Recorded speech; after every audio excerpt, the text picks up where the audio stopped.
እሱ ላይ አንዳች ነገር ቢደርስ ቀጥታ ወደ እስር ቤት ትወርዳለህ። እሱ ማን እንደሆነ ታውቃለህ?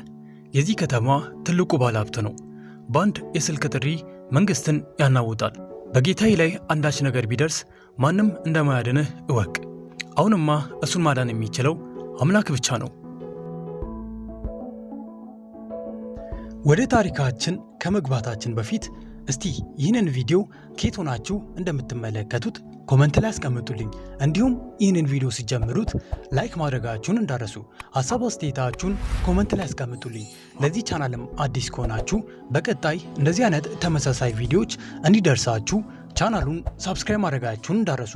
አሁን ቀጥታ ወደ ታሪካችን እንገባለን። የከተማዋ ስም ናፑር ነበር። ከተማዋ በጣም ትልቅ ባትሆንም እያንዳንዱ ሰው የራሱን የኑሮ ትግል ይዋጋ ነበር።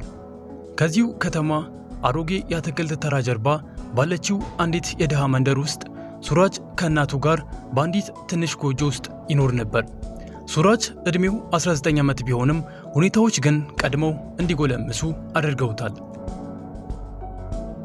ሰዎች በስሙ አያውቁትም ነበር። አብዛኛዎቹ ያንን ቆሻሻ ለቃሚ ልጅ ተመልከቱት ነበር የሚሉት። በትከሻው ላይ ሁል ጊዜ ቆሻሻ ይሸከም ነበር። ቀኑን ሙሉ ቆሻሻ ይሰበስባል። ያ ቆሻሻ የቤቱን ወጪ የሚሸፍንበትና መታወቂያውም ጭምር ነበር። በየቀኑ ሱራጅ በ11 ሰዓት ይነሳል። የእናቱ ሳል እንቅልፉን ይሰብረዋል። መድኃኒት ሁል ጊዜ አይሟላም ነበር። እናቱ ግን ቅሬታ አታውቅም። ሱራጅ ዝም ብሎ ይነሳል፣ ለእናቱ ውሃ ያስቀምጣል እና ብዙ ጊዜ በባዶ ሆዱ ወደ ውጪ ይወጣል። ቀኑን ሙሉ በሆቴሎች፣ በሆስፒታሎች፣ በአውቶቡስ ተራዎችና በገበያ ማዕከላት ዙሪያ ይዞራል። ሰዎች አንተ እዚህ አትምጣ፣ ሽታ አሰራጨብን እያሉ ይጮሁበታል። ሱራጅ ግን ምንም አይመልስም። መልስ መስጠት ሁኔታዎችን እንደማይለውጠው ያውቅ ነበር። ምሽት ላይ ቆሻሻው ይሞላል። እናም በትከሻው ይሸከማል። ትከሻውም በህመም ይዝላል። እጆቹም ይደነዘዛሉ። ሆኖም አያቁምም። የሰበሰበውን ቆሻሻ ሽጦ ገንዘቡን ይቆጥራል። የእናት መድኃኒት፣ ጥቂት ምግብና የኮሌጅ ክፍያ። አዎ ሱራጅ ተማሪ ነበር። በከተማዋ የመንግሥት ሜዲካል ኮሌጅ የሕክምና ትምህርት ይከታተል ነበር። ያ ቆሻሻ ለቃሚ ልጅ ሐኪም ለመሆን እየተማረ መሆኑን የሚያውቁ ጥቂት ሰዎች ብቻ ነበሩ። እናቱ ስተኛ ሱራጅ መጽሐፉን ይዞ ከመንደር መብራት በታች ተቀምጦ አናቶሚና ሕክምና ያጠናል። ሆስፒታሎች ውስጥ ቆሻሻ ሲለቅም ሐኪሞች ሲሰሩና የታካሚዎቹን ሁኔታ ይመለከት ነበር። በልቡም ይማራል። መፍራትን ሳይሆን ሁኔታዎችን መረዳትን ተምሮም ነበር። በዚህ ምሽት ሱራጅ ከአንድ ትልቅ የግል ሆስፒታል ጀርባ ቆሻሻ እየለቀመ ነበር። የቀኑ ድካም በትከሻው ላይ ቢጫንም የመጨረሻውን ዙር እያደረገ ነበር። በድንገት ጩኸት ተሰማ። ብዙ መኪኖች በፍጥነት መጥተው ቆሙ። ሰዎች ደነገጡ። ሱራጅ ቆሻሻውን አስቀምጦ ሲመለከት አንድ ሰው ከመኪናው እየወረደ ተዝለፍልፎ ወደቀ። የጥበቃ ሰራተኞቹ ቶሎ ሐኪም ጥሩ እያሉ ይጮኻሉ። ሱራጅ ወደፊት ተጠጋ። የቆሻሻ ልብሱም ሆነ በእጁ ያለው ቆሻሻው አላገደውም። የሰውየውን ፊት ሲያይ ደነገጠ። እሱ ተራ ሰው አልነበረም።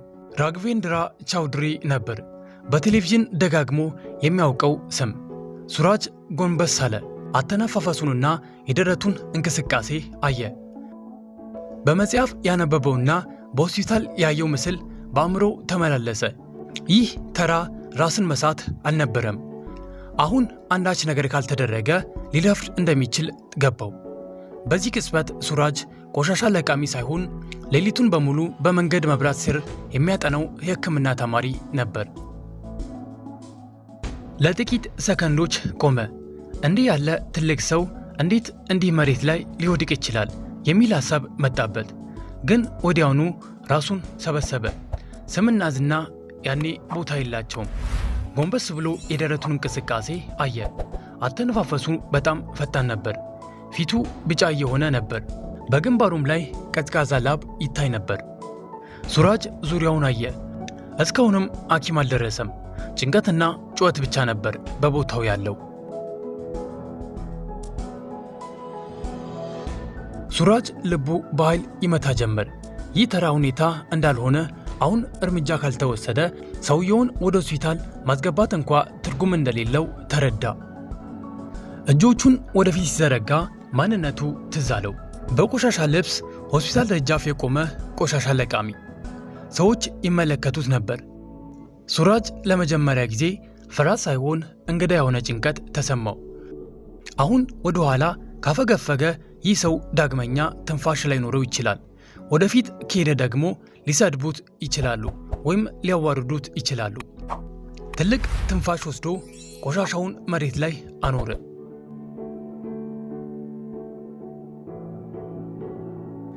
በዚህ ቅጽበት ለሱ ቆሻሻም ማንነቱም የሰዎች ወሬም ቦታ አልነበራቸውም። በፊቱ ያለው በሞትና በሕይወት መካከል ያለው ሰው ብቻ ነበር።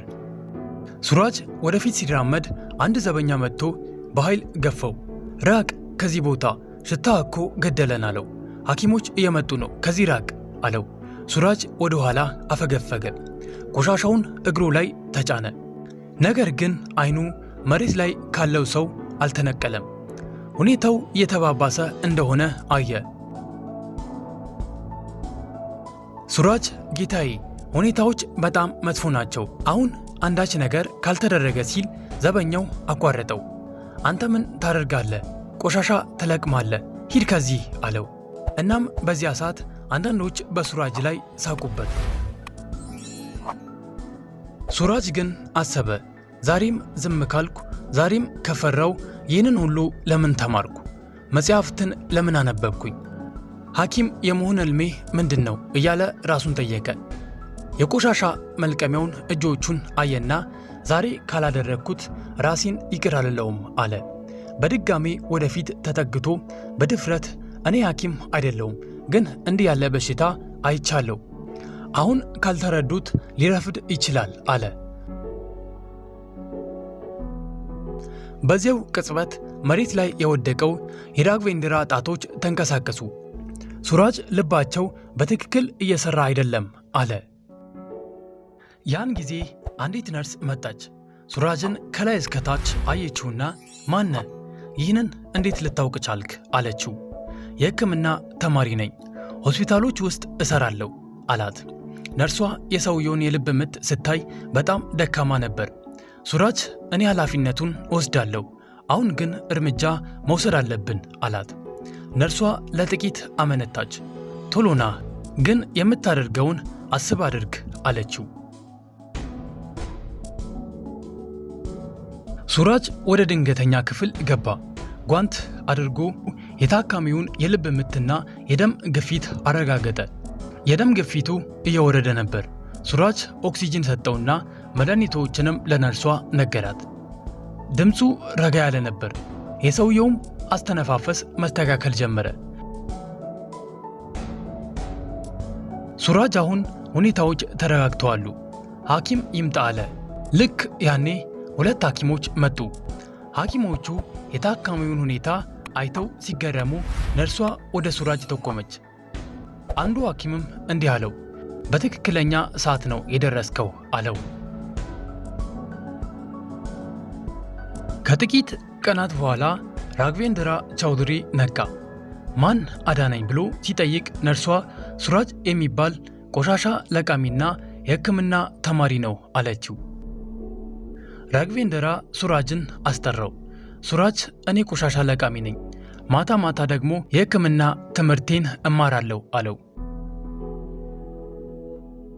ራግቬንድራ አንተ የኔን ሕይወት ብቻ አይደለም ያዳንከው፣ በእኔ ስር የሚተዳደሩ ብዙ ሰዎችንም ጭምር ነው አለው። ከሳምንታት በኋላ የሱራጅ ሕይወት ተለወጠ። የኮሌጅ ክፍያ በሙሉ ተከፈለለት። የእናቱ ሕክምና በአግባቡ ተጀመረ። ሱራጅ ቆሻሻ መልቀምን አላቆመም፣ ምክንያቱም በጅማሬው አያፍርም ነበር። ነገር ግን ይህ ጅማሬው እንጂ መጨረሻ እንዳልሆነ በደንብ ያውቅ ነበር።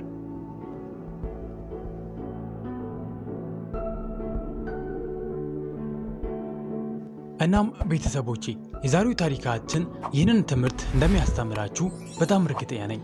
ትልቁ ለውጥ የሚመጣው ከትልቅ ስልጣን ሳይሆን በትክክለኛው ሰዓት ከሚወሰን ትንሽና ደፋር ውሳኔ ነው።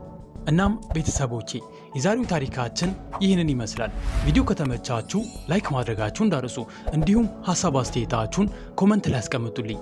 ለዚህ ቻናልም አዲስ ከሆኑ ቻናሉን ሰብስክራይብ በማድረግ ቤተሰብ መሆናችሁን እንዳትረሱ። በቀጣይ ከዚህ በተሻለ በአሪፍ ቪዲዮ እስከምንገናኝ ድረስ ሰላማችሁን ያብዛልኝ።